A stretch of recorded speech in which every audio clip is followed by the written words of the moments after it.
And I think despise is a nice word, how I feel about it.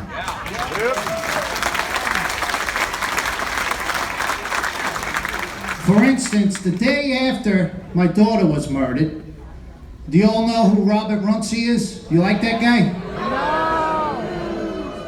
No. The day after, my daughter wasn't even out of the morgue, and Robert Runcie was in front of the school pushing his gun control agenda, this blame of the NRA agenda, before my daughter was even out of the morgue.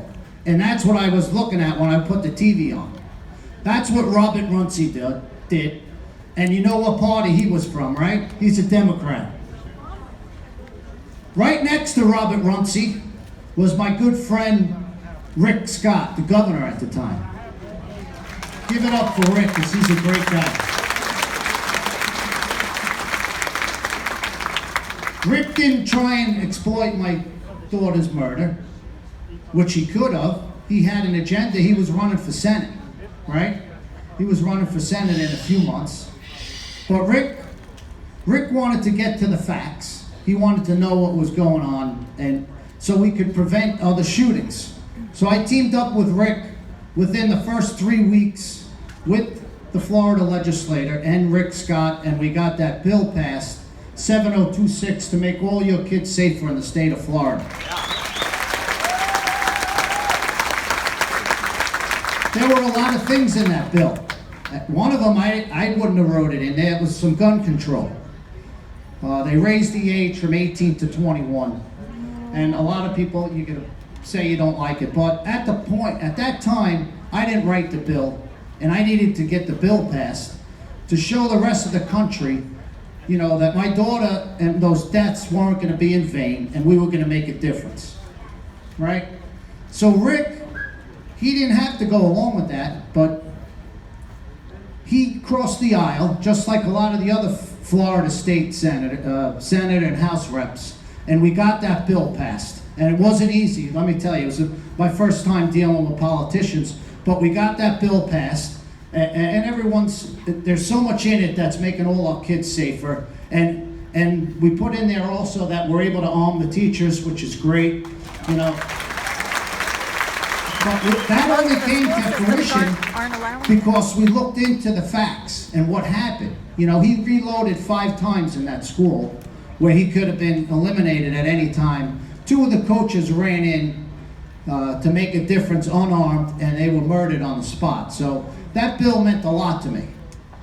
And you know what the Democrats were doing when I was in Tallahassee, making all the kids safe in Florida? The Democrats were organizing a march in D.C. to go against our Second Amendment and to badmouth our president. That's what Democrats did after the shooting, including they had those kids that marched for our lives, Moms Demand Action, all in D.C. When Mr. Pollack was in Tallahassee getting it all done with Republicans.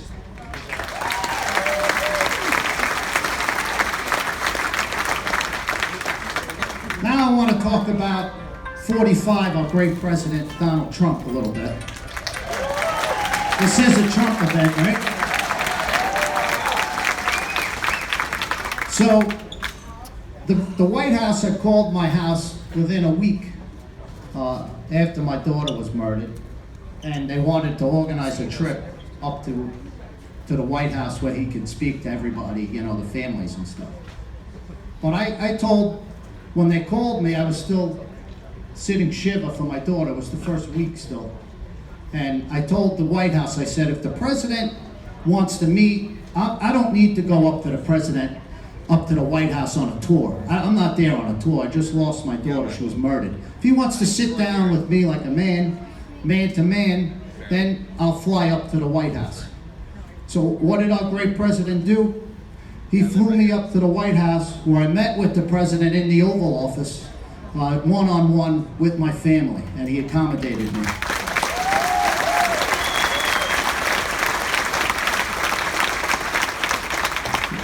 These are, what I'm going to tell you now is a lot of things you don't even know, because the media doesn't cover what the president accomplishes or what we get done. They just are negative day in and day out on this guy. So when I was with him in the Oval Office, I'll remember because Hope Hicks was in there, and Hope Hicks is beautiful, let me tell you. She's something really to look at. So I'll remember, Hope Hicks was in the Oval Office, right?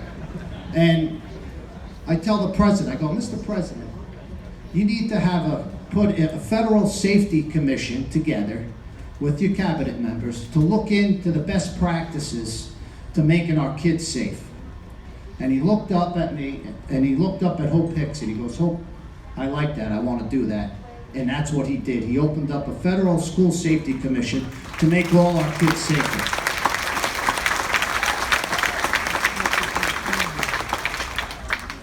And you know what the Democrats were doing? While I was working in Washington, D.C. with Ryan Petty, another good friend of mine, and he's a Republican, he came up there with me. The Democrats were flying to Parkland. Nancy Pelosi, Swalwell, all right? They're going to Parkland, and guess what they're doing? They're pushing nonsense. They're pushing background checks, okay? He bought his gun legally, don't they get it? If they would have arrested the kid for the many times he committed, but when he was a juvenile, he would have had a background, and he wouldn't have been able to buy the rifle. But Democrats don't see that, okay? But they went to Parkland, they pushed an agenda, they exploited my daughter. That's what Democrats do. They push agendas with no solutions.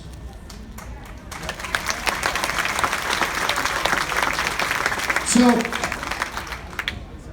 the president flies me back up now. It's 9 months later. He did this whole commission meeting. And at the meeting at the White House, the president was really proud of what he did and his cabinet members did and his policy members, because in those 9 months I met with them a lot and I told them what it meant to end those Obama-era leniency policies of not holding kids accountable in school. For 9 months they worked on it, and for 9 months I was in their ear about those policies, how it creates a chaotic environment for our kids. Kids need accountability. Certain kids need to be introduced to the judicial system.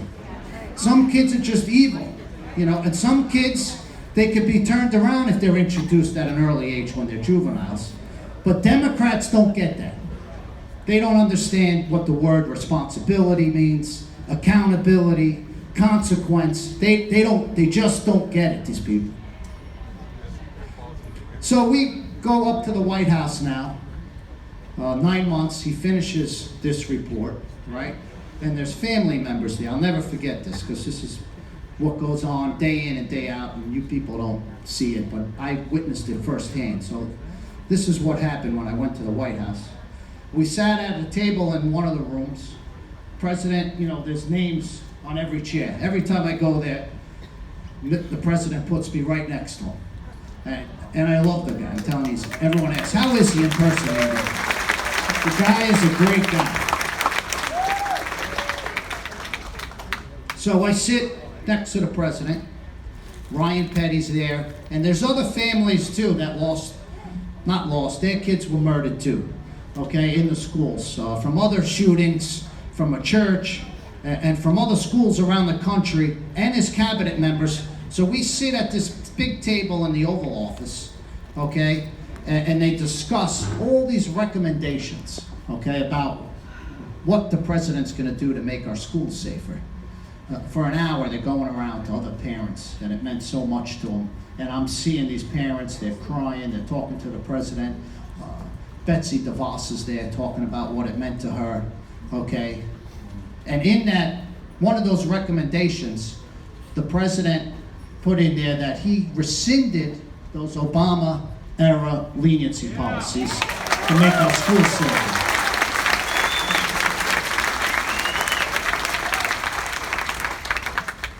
So after an hour of talking, there's all media there, right? And the media is like in a frenzy. And so they're looking at the president, and then the president goes to him, do you have any questions for me or the parents about, you know, what we just discussed? And the media looks at him and he goes, Mr. President, do you still plan on shutting down the government on Friday? They couldn't give two shits about what the president did. And it was so important, okay? And the media just brushed it away. The Democrats, you know what the Democrats called them? For ending that policy that doesn't hold kids accountable? They called them a racist, okay? That's what they did, for ending the policies. Another time, they called them a racist.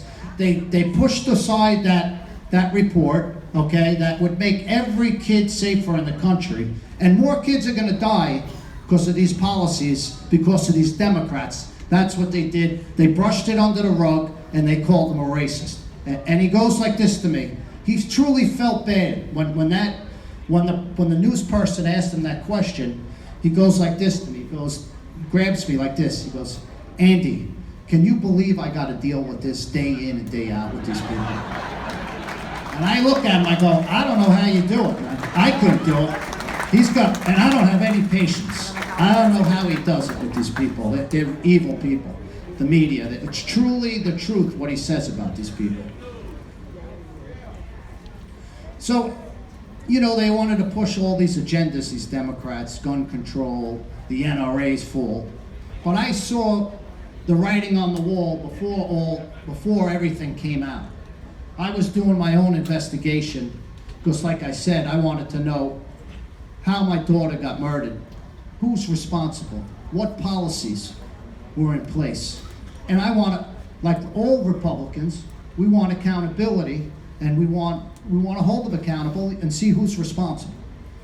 So I looked into it and I said, you know what? I'm going to hold them accountable. I'm going to run a school board race, okay, in Broward County. I'm going to make a change. I wanted to make all the kids and teachers safer, right? That's what I was going to do. End these policies in Broward County, make it better for the teachers and all the students. And I'm not used to failing, okay? I don't really fail in life, that's what I put my mind into. But I failed in that school board race. I came up short in Broward. But that's Broward County, okay? You could have, in Broward County, Jesus and Moses could be Republicans. And Satan could be on the ticket as a Democrat. And those Broward people will vote for Satan. That's how bad it is.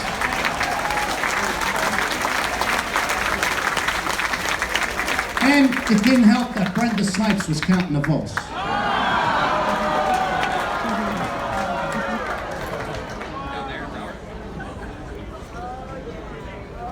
So when I was running that school board race, right, knocking doors all summer, with volunteers that are out there tonight, people flew in from all over the country to help me on the school board race. Do you know what those kids from March for Our Lives were doing when I was knocking doors? Absolutely nothing. They were on a bus tour. They were on a bus tour signing Democrats up, getting famous off my dead, murdered daughter. That's what those kids were doing. And Moms Demand Action and all those other garbage groups that attack our Second Amendment without looking at any facts or anything. That's what they were doing. So when I lost the school board race, I said, how am I going to hold these people accountable? I'm not done with these people. So what did I do? I got behind our great governor, Ron DeSantis. Isn't Ron great?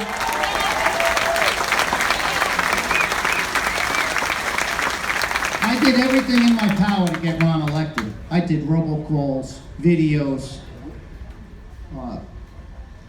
rallies, you name it, I did it for Ron. Because Ron ran on accountability, and that's why I had to be with Ron. And what did Ron do the first week in office? He removed that scumbag Sheriff Israel, right? And that's another nice story. That guy, there's not many things that I won't get done. Tonight I'm leaving, when I leave here, I'm going to Tallahassee to make sure they don't reinstate that piece of shit.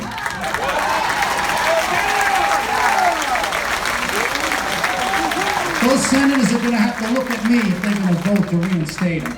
I'm not going to let it happen, man, especially the Republican ones. But I need your help.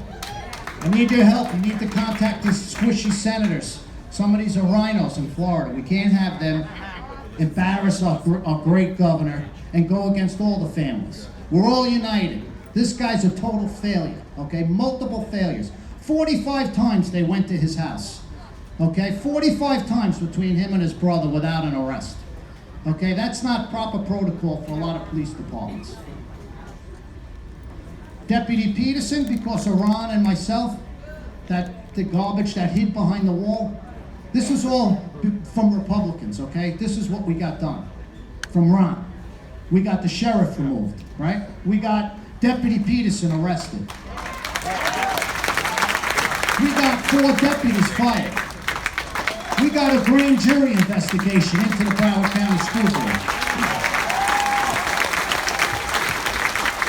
Ron DeSantis signed an executive order into that bullshit promise program that they run in Broward County. That's what Republicans do.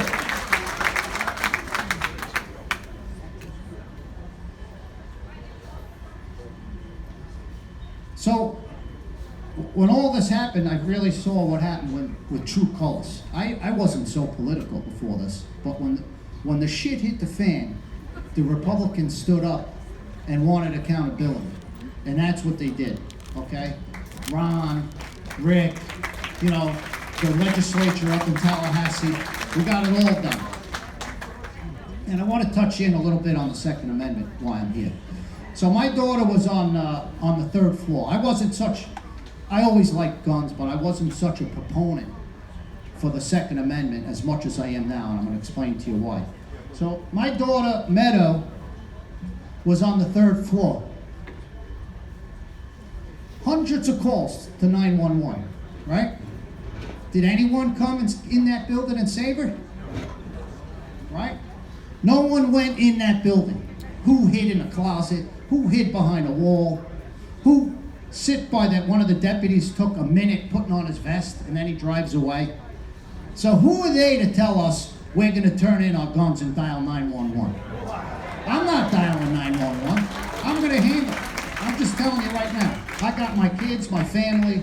I'm not turning nothing in, and I don't need to call 911 because just look at that, a little example, what happened to my daughter when everyone called 911. No one went in that building.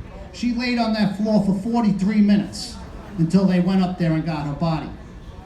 And they want to take away our Second Amendment. So I'm a big proponent in the Second Amendment now, more than ever, for what happened to my daughter and those other victims on the 3rd floor dialing 911 and no one came to save them.